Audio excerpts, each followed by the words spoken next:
3 مای است و در برنامه این موضوعها را دارد. وقتی وبسایت‌های خبری محدود می شود، انتقادها پنهانی صورت می گیرد. دیپلمات‌های غربی از محدودیت دسترسی به صفحه‌های اینترنتی در تاجیکستان تنقید کردند. 2.15 از سیمکارت نشد از شیناسنامه می گیرند. تا انجام مهلت ثبت سیمکارت با شیناسنامه نو 4 ماه دیگر مانده است. برای همین اینا پاسپورت‌های نو گرفتیم. این پاسپورت‌های نو میسته وزیر 94 سامون. جلب سیاحان به تاجیکستان مهم است و یا درآمدی علاوه‌ای به خزینه. وکیلان تاجیک به ستانیدن باج از جهانگردان داخلی و خارجی و داوطلبان حج راضیگی دادند.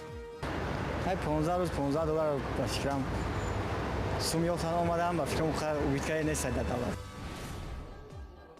امروز وزیر آزادی بیان در یک همایش در دوشنبه بررسی گردید و چندی از سفیران کشورهای غربی از محدود بودن دسترسی به سامانه‌ها و شبکه‌های اجتماعی انتقاد کردند.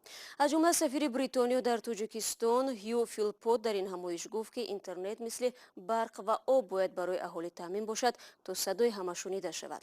مارک پومرشایم سفیر آمریکا تاکید کرد وقتی دسترسی به سامانه‌ها محدود می شود، به جز از آزادی بیان اقتصاد نیز آسیب می‌بیند.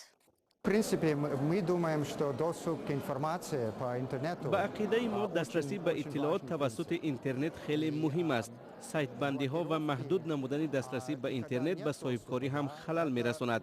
من از چندین صاحبکار شنیدم که دسترسی به اینترنت برای پیشبرد کارهایشان فوق العاده مهم است. این یکم. دوم اینکه دسترسی به اینترنت برای رشد جامعه ضرور است. این منبر است که مردم می تواند آزادانه نظر خود را ابراز کند. شهروندان با استفاده از اینترنت امکان دارند که مکالمه آشکارا داشته باشند. به عقیده ما سایت بندی ها باید خاتمه یابند و اینترنت فضای آزاد باشد. از طرف دیگر مسئله های امنیتی نیز وجود دارند و هر کشور حق دارد که با پدیده های شبیه تروریسم و غیره مبارزه برد. در هر صورت چنین مبارزه نباید یک بهانه برای کاملا بستن سامانه ها و شبکه‌های اجتماعی و امثال آنها باشد. مولا رجب یوسفی در ادامه صحبت از سفیر پرسید که امریکا برای تغییر وضعیت موجوده آیا اقدامی را روی دست گرفته است؟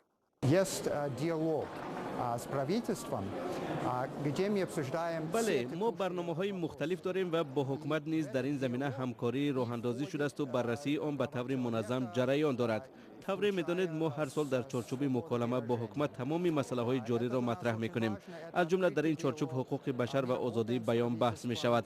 این مکالمه باز است. ما با حکومت در این زمینه همکاری می‌کنیم. چند پیش مدیر بخش آسیای مرکزی دپارتمنت دولتی به تاجیکستان آمده بود تا مکالمه را در اینجا ادامه دهد. ما امکان داریم که به طور مفصل در ملاقات با حکومت تاجیکستان این مسئله ها را مطرح کنیم.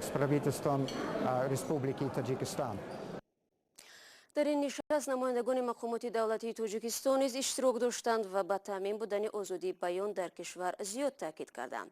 همه سال 3 مای در جهان همچون روز آزادی بیان یاد می شود. این سنه را تاجیکستان امسال در شرایط تجلیل می کند که از سوی سازمان‌های بین‌المللی در قطار کشورهای سرکوبگر آزادی بیان جای داده شده است. رو می‌رویم به موضوع دیگر. با قرار حکومت تاجیکستان شخصانی که شیناسنامه نمونه سال 2014 را ندارند سیمکارت‌های خود را از نو به قید می‌گیرند. مهلت ثبت دوباره سیمکارت‌ها در نیمه اول ماه آگوست به پایان می‌رسد. برخی از اقتصاددان‌ها قرار مذکور را راه دیگری پر کردن بودجه دولت از جیب مردم می‌دانند. همکاران ما تلاش کردند بفهمند تقدیر سیمکارت‌هایی که در مهلت تعیین شده از ثبت دوباره نمی‌گذرند چی خواهد شد. عبدالرحمن رحمانوف هرچند شناسنامه کاغذی داشت در عوض معادل $10 شناسنامه پلاستیکی گرفت تا سیم کارتش را از نو به قید گیرد. گپ در مورد سیم کارت ها شد که اگر تو عوض نکنید شناسنامه سیم کارت رو نمیتونن تا ماه آگوست بود. همین معلومات ها با این خاطر من پیشکی خودم رفتم. معلوم که وقتی که در عرفه همین عوض کردن شناسنامه اوج میگیرد مثلا در ماه آگوست دشوارتر می شود. اگر تصور که اگر تا اون وقت اگر ما برسیم مثلا برای یک شناسنامه رو سپاریدن و عوض کردن این قریب 15 روز 20 روز وقت میگیرد. اگر در این 15 روز 20 روز مثلا ژورنالیست نمیتواند که به سیم کارت باشد. تا انجام مهلت عوض کردن شناسنامه‌های کاغذی با شناسنامه‌های پلاستیکی برای دریافت سیم کارت 4 ماه دیگر مانده است. ولی تلاش مردم برای گرفتن سندهای نو خیلی سست به نظر می رسد. قهار برای دریافت شناسنامه پلاستیکی 94 سومانی پرداخت کرده و هم جریمه شده است. سیمکارت نداده است. برای همین اینا پاسپورت‌های نو گرفتیم. این پاسپورت‌های نو میسته حاضر 94 سوم. بین 21 روزه میگیریم. همین یک مهلتش بود شده. شما جریمه سپردید؟ ما جریمه. چند سوم؟ 55 سوم. مسئولان خدمات علاقه تاجیکستان میگویند در شناسنامه‌های کاغذی ایز یا نقش انگشت و نوع خون جای ندارد، ولی در شناسنامه یا کارت‌های نمونه سال 2014 چنین معلومات وجود دارد. این معلومات برای زودتر معین نمودن شخصیت صاحب سیمکارت کمک می‌کرده است. مسئله دیگری که ساکنان را نگران کرده است، جریمه و سرنوشت ناروشن سیمکارت‌ها پس از ماه آگوست است. مسئولان وزارت کارهای داخلی بدون گذشتن مهلت شناسنامه جریمه کردن را رد می‌کنند. شکلی نوی پاسپورت شکلی نو هستم که دیکارت میگن باید امین رفته بگیرن، یعنی که تیپ خانوادگزار همین معلوم کرده شده است. علاقه شخصیت آدمی که مهلت پاسپورتش میگذارد باید سری وقت بود رفته عوض کند. مثال آدمی که دیر پاسپورت میگیرد اونا جریمه میشود. مسئولان خدمات علاقه گفتند با انجام مهلت از نو به قیدگیری سیمکارت ها قطع نمیشوند و مهلت میتواند تمدید شود. قرار تا 250 سومانی بالا بردن نرخ سیمکارت در پی ناراضگی مردم لغو شد. دیرتر مقامات در عوض گرفتن شناسنامه پلاستیکی و ثبت دوباره سیمکارت ها را به راه ماندند، چیزی که به قول بعضی از ساکنان در هر دو حالت به کیسه آنها ضربه زده است. شادمان یتیم، میرزا نبی خالقزاد، آزادی، دوشنبه. شما برنامه خبری رادیو آزادی را تماشا دارید. تاجیکستان نیت دارد قانون ҷиноӣ را از نو تهیه و قبول کند. مقصد از تحریر قانون سبکتر کردن جزاهای آن و یا گومانیزاسیای کودکس ҷиноӣ گفته می شود. قانون ҷиноӣ عمل کننده در سال 1998 قبول شده است. جزئیات بیشتر را همکارم عبدالله اشرف در دست دارد و حالا با او صحبت میکنیم. عبدالله سلام. خب نخست بگو که کودکس به کدام اساس تحریر می شود و پس از تحریر چگونه خواهد شد؟ سلام شهلا. طبق برنامه اصلاحاتی که حکومت تاجیکستان پیش گرفته است، قرار است تا سال 2021 کودکس جنایت تاجیکستان از نو تهیه و قبول کرده شود. کودکس در شکل نو باید قبای بشردوستانه به خود کسب کند و بسیاری از کردارهایی که عین حال برای آن آدمان پشت پنجره فرستاده می شوند با جریمه و یا جزاهای سبکتری دیگری مجازات شوند. این اقدام حکومت در حالی است که طی چند سال اخیر تغییرات هایی که به کودکس جنایی وارد می شدند تنها به سوی سخت‌تر کردن جزا بودند.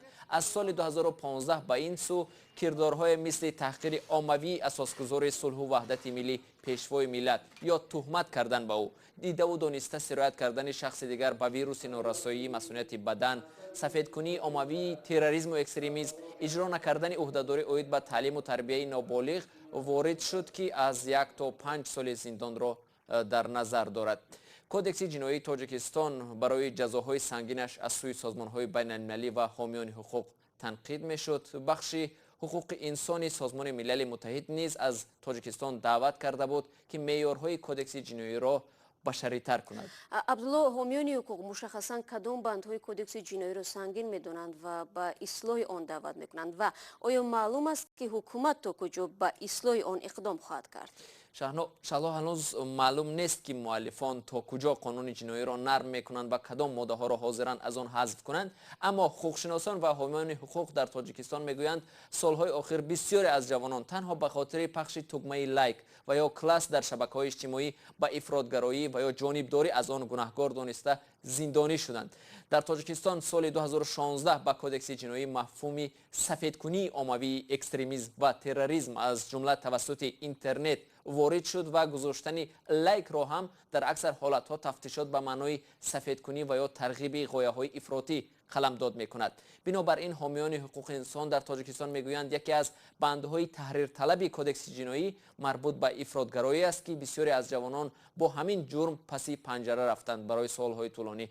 به گفته آنها نباید شهروندان برای گذاشتن یک لایک، зиндонӣ шаванд. خب باز هم گفته می شود اکثریت جزاهایی که از سال 2010 به این طرف وارد کودکس جنایی شدند، هر کاربر اینترنت را در یک آن واحد می تواند به جنایتکار تبدیل بدهد و طور خودت هم اشاره کرده عبدالله، یک لایک کافی است. سپاس برای صحبت.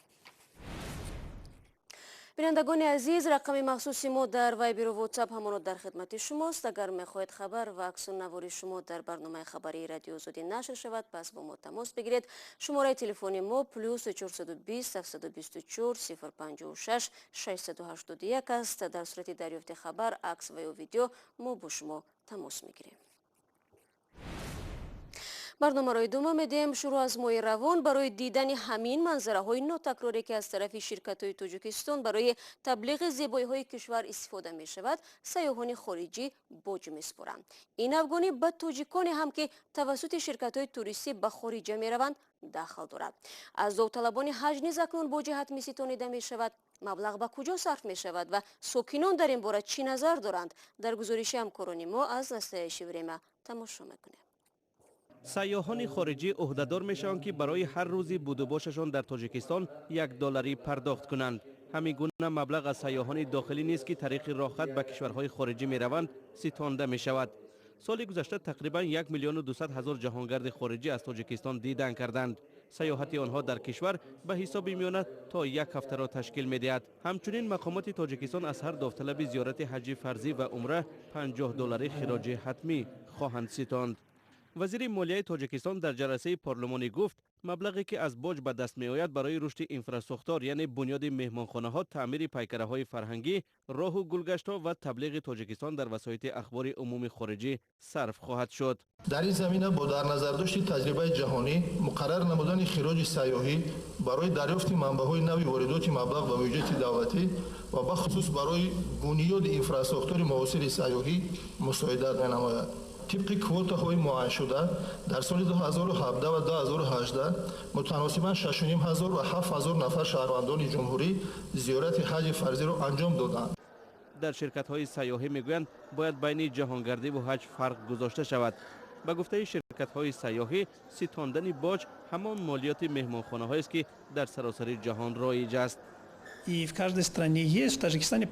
در دیگر کشورها این تجربه وجود دارد، اما در تاجیکستان هنوز مکانیزمی مربوط به سیاحان داخلی پوره شکل نگرفته است. امیدواریم با قرار حکومت ما این را به راه میمانیم. یکی از مالیات سپارندگان مهمانخانه ها و شرکت های سیاحی خواهند بود که جهانگردان را قبول می کنند. حالا برای آنکه باج دو کرته سپاریده نشود، این مسئولیت را یا شرکت های توریستی بر دوش می گیرند یا مهمانخانه ها. ساکنان تاجیکستان نسبت به باج ستانی نظر یکسان ندارند. آنهایی که به خارج کشور برای استراحت نمی روند از طلبات نو استقبال می کنند.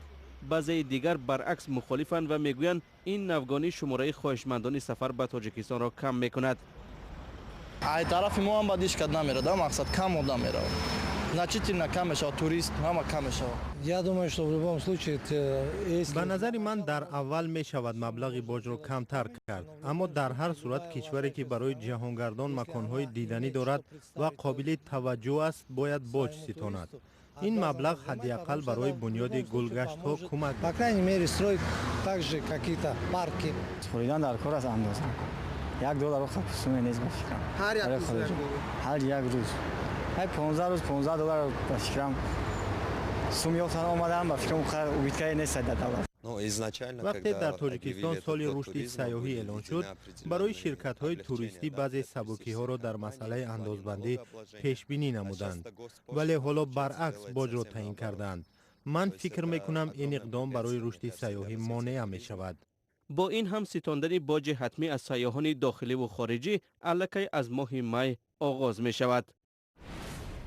اما برنامه ما برای امروز به پایان میرسد. اگر میخواهید گزارش‌های بیشتر از این را تماشا کنید، پس به آزادی ویدیو کانال ما در یوتیوب ابونه شوید. اخبار تازه‌ترین تاجیکستان و جهان در وبسایت رادیو آزادی دسترس است. تا ملاقات بعدی که در هفته نو پیشنهاد میشود، شما را به خدا میسپاریم و تماشای برنامه‌های بعدی ما را فراموش نکنید.